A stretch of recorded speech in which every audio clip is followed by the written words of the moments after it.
Assalamualaikum warahmatullahi wabarakatuh. Bismillahirrahmanirrahim. Alhamdulillahil malikil auhad. Wassalatu wassalamu ala sayyidina Muhammad wa ala alihi wa sahbihi wa man bidinil haqqit tahad. Amma ba'du, subhanaka la ilma lana illa ma 'allamtana innaka antal alimul hakim. La haula wa la quwata illa billahil aliyil azim.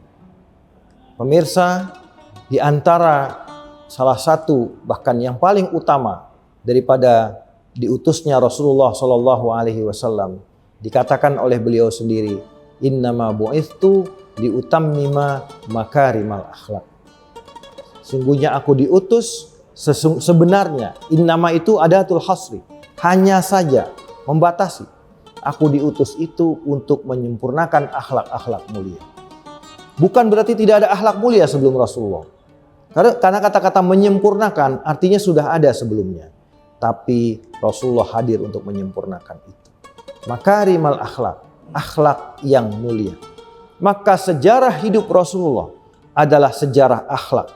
Sejarah hidup Rasulullah khususnya setelah beliau menjadi nabi, bahkan sebelum beliau menjadi nabi, bahkan dari sejak masih kecil, Rasulullah sudah menjadi contoh bagi akhlak yang baik. Rasulullah adalah anak yang sopan kepada orang tuanya. Rasulullah adalah orang yang tahu diri ketika beliau menumpang diasuh oleh kakeknya, oleh pamannya Abu Thalib.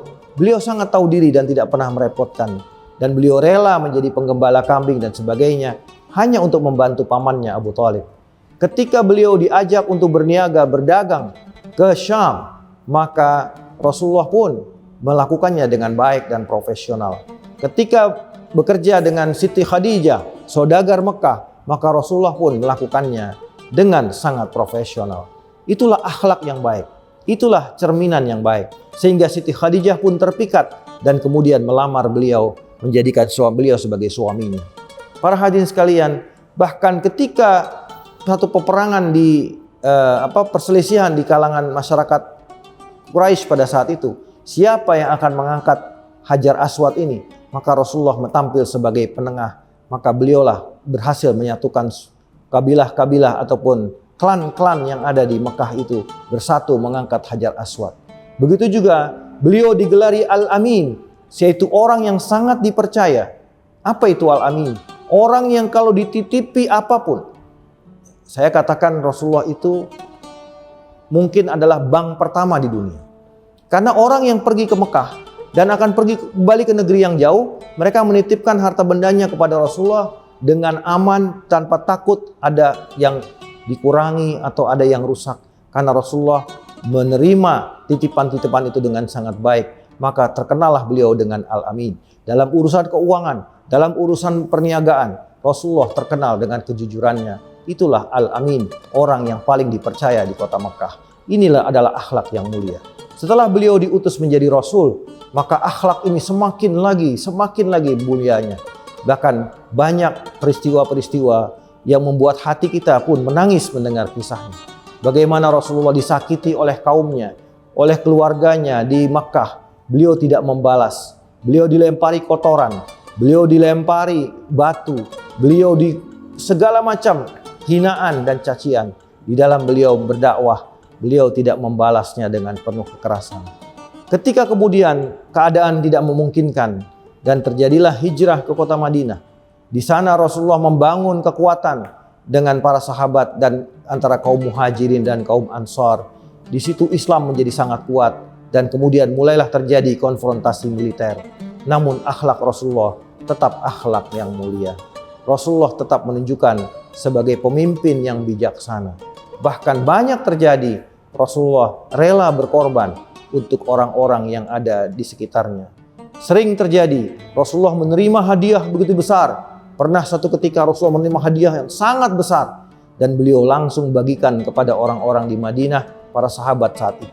Sampai tidak tersisa sedikit pun untuk beliau yang beliau bawa untuk menginap malam itu. Harta itu habis begitu saja. Demikianlah akhlak Rasulullah. Setiap dapat hadiah diberikan lagi ke orang yang lain. Beliau tidak pernah mengunggulkan dirinya dibandingkan yang lain. Akhlak beliau dalam berbicara, tidak pernah menyakiti orang yang diajak bicara. Ketika bicara dengan anak kecil sekalipun, beliau akan menggunakan bahasa yang tidak menunjukkan ketinggian sebagai orang tua. Beliau bicara kepada anak muda, beliau akan mengayomi. Beliau bicara kepada yang lebih tua, beliau bicara penuh dengan hormat.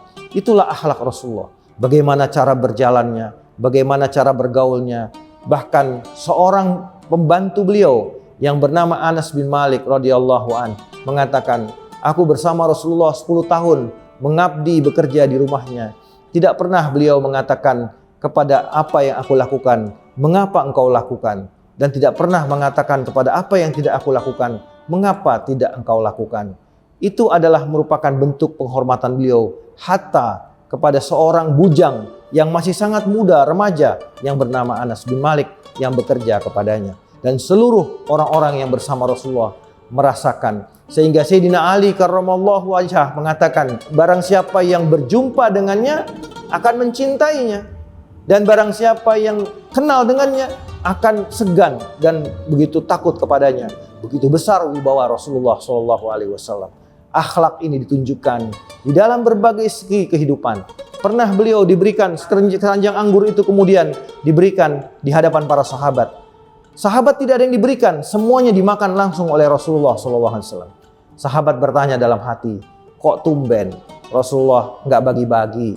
Ya. Ketika orang itu kembali dengan gembira karena Rasulullah menghabiskan sekeranjang pemberiannya, sahabat bertanya kepada Rasulullah, mengapa tidak engkau bagi kami ya Rasulullah? Rasulullah menjawab, sebetulnya buah itu sangat asam. Kalau aku bagikan kepada kalian, aku khawatir ada salah seorang dari kalian yang berbicara. Kemudian orang yang memberikan buah ini akan sedih dan kemudian dia merasa malu kepadaku. Maka aku habiskan semua. Biarlah aku yang menanggung rasa asam itu semuanya. Sehingga tidak ada yang terluka di hatinya. Dan dia kembali dengan gembira. Subhanallah. Itulah akhlak Rasulullah. Mari sama-sama kita teladani Rasulullah dalam kehidupan kita. Hadanallahu wa iyyakum ajmain. Wallahu muwaffiq ila aqwamit thoriq. Wassalamualaikum warahmatullahi wabarakatuh.